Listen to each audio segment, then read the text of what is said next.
Y la población en términos generales tiene como mucha sensibilidad sobre este tema, tiene mucho conocimiento, conoce del impacto que puede tener una ley de transparencia y acceso a la información. Estaba viendo, por ejemplo, imagínate que esto sin duda, dice, mejoraría la calidad de vida de los y las ciudadanos, ¿no? Y uno se pregunta, ¿y cómo una ley como esta va a mejorar la calidad de vida de los y los salvadoreños? O sea, ¿cómo impacta realmente en la vida de ellos? Digo porque más allá de también de que se sensibilicen los diputados y que sea necesario que ellos voten en la Asamblea Legislativa, también la gente debe de empoderarse de esta ley, conocer esta ley y saber cómo le ayuda a esta ley realmente. Romeo, precisamente ese es nuestro trabajo y precisamente no solo es el trabajo del grupo promotor, sino que de todos los aliados de la transparencia, como nosotros le denominamos, y también de todos los ciudadanos, porque precisamente digamos que uno de los principales retos de esta ley es diseñarla. Como se mencionaba, esta ley sí prevé de que haya acceso sobre toda la información pública, pero digamos que eso hasta suena muy abstracto. Entonces nuestra labor es ver, digamos, bajar toda esa abstracción y decir cómo te afecta a ti, cómo afecta al ciudadano, qué es lo que realmente le está dando. Por ejemplo, que todos los procedimientos estén claros en una alcaldía es una de las cosas que se puede obtener a través de esta ley, porque esta ley no solo aplica a las instituciones del gobierno central, sino que también a las municipalidades e inclusive a las instituciones, a los entes privados que manejan fondos públicos. ¿Cómo va a sentir el ciudadano que esta ley lo está beneficiando? Por ejemplo, tú vives en un municipio específico y están desarrollando un proyecto medioambiental.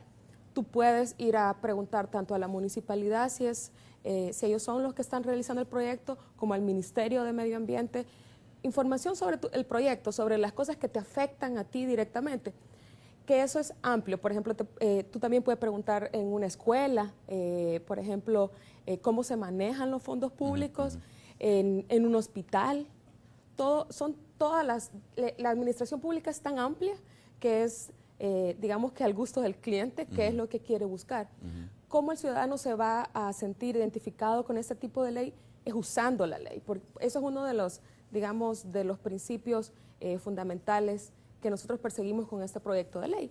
Que se use, que se implemente, que se pregunte, porque solo usándola, y esta es una herramienta no solo para el ciudadano, sino que para los periodistas, para todas las personas que quieren saber, y hemos visto cómo en otros países realmente los mayores usuarios de esta ley son los ciudadanos, los empresarios, porque todo el mundo quiere tomar decisiones informadas. Entonces, por ejemplo, ya te lo mencionaba, el ciudadano para su procedimiento concreto, ¿verdad? Por ejemplo, los abogados para representar, para fundamentar su caso, el caso del cliente, pues entonces también necesitan información y todas aquellas necesidades, digamos, que se cubren a partir de esta ley. La ley se basa en el principio de máxima publicidad. Salvo excepción, todo está sujeto a, digamos, a pedir información. Entonces, es usándola como vamos a ejercitar ese derecho. Laura, no sé, Claudia también puede abonar a esto, igual que Roberto, pero dice, en los apuntes que yo tengo dice que hay una ley dispersa, ¿no? Una ley, de alguna manera, que es dispersa, contradictoria y favorece la reserva de la información. Sí, en la actualidad hemos hecho un estudio muy pormenorizado de toda la legislación salvadoreña y hemos encontrado alrededor de 126 leyes que tratan de manera diferente y a veces contradictoria cómo el funcionario público tiene que dar a conocer información que está en sus manos. Entonces, básicamente, la premisa ahora es que la información es confidencial. Sí, luego de toda esa maraña, como mínimo el funcionario público debería estar confundido si le puede dar cierta información a un ciudadano, porque hay muchos rasgos de secretividad. Eso es lo que impera en la legislación salvadoreña. Entonces, parte de este esfuerzo es armonizar la legislación para que no solo crear esta nueva, sino que también derogar cantidad de artículos o solo modificarlos, ajustarlos para que la premisa sea la máxima publicidad y que solo las excepciones queden delineadas en la legislación. ¿Qué papel juega el Tribunal de Ética Gubernamental en todo esto? Sí, esto es algo a lo que le hemos dado mucho pensamiento, puesto de hecho en los medios pareciera como que habían algunas contradicciones, pero no, todo lo contrario, hemos estado hablando mucho con Lisette, que es la presidenta del Tribunal de Ética, y realmente todos estamos apoyando esta ley, eso es unánime.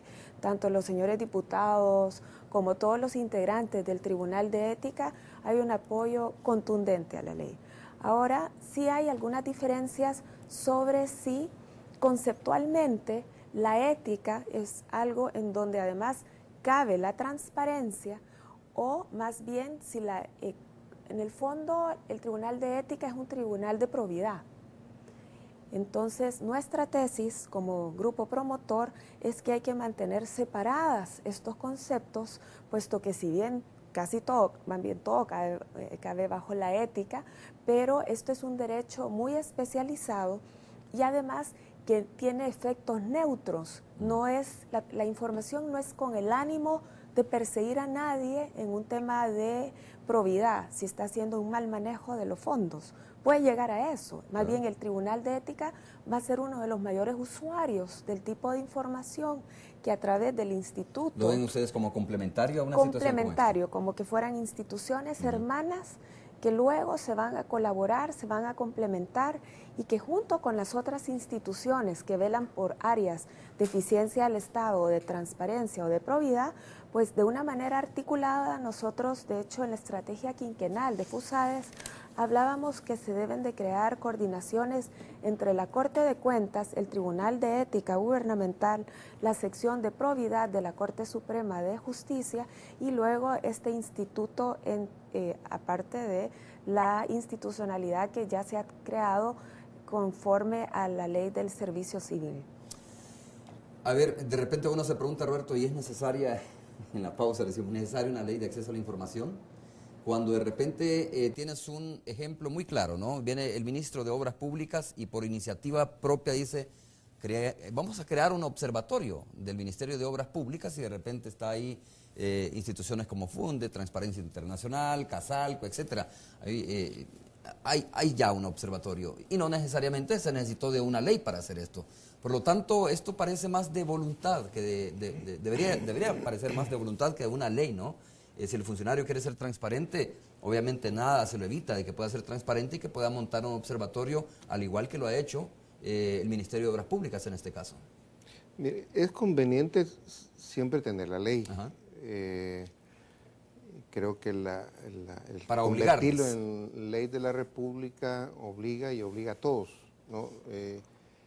Ahora, eso no quita que ya sea una alcaldía o un gobierno pueda por decreto tomar medidas de transparencia y de acceso a información. El caso de Costa Rica, pues que no tiene ley, pero sí hay, digamos, acciones de entidades del Estado que sí velan por y hacen acciones de transparencia. En el caso pero Costa del Rica Salvador, es un ejemplo de que realmente no es que esté en contra yo de que se apruebe una ley, pero Costa Rica misma es un ejemplo de que no se necesita una ley de acceso a la información o transparencia de acceso a la información. Bueno, sí es decir, para que haya, para que las instancias del Estado, que son distintas, actúen y faciliten la información, depende mucho indudablemente de la voluntad, pero como se trata de que todo el Estado también sea parte de eso, porque si solo el Ejecutivo está haciendo una acción, pero te pongo el caso de la obra pública, pero es que también en una obra pública intervienen por X razones las alcaldías, en sus terrenos, etcétera. Entonces, para que haya más sintonía siempre necesita una ley que armonice, digamos, ese proceder. Ahora, pero ante la ausencia de una ley, eso no quita que, como digo, el Ejecutivo, por ejemplo, pueda emitir decretos que favorezcan la transparencia, pueda tomar acciones que favorezcan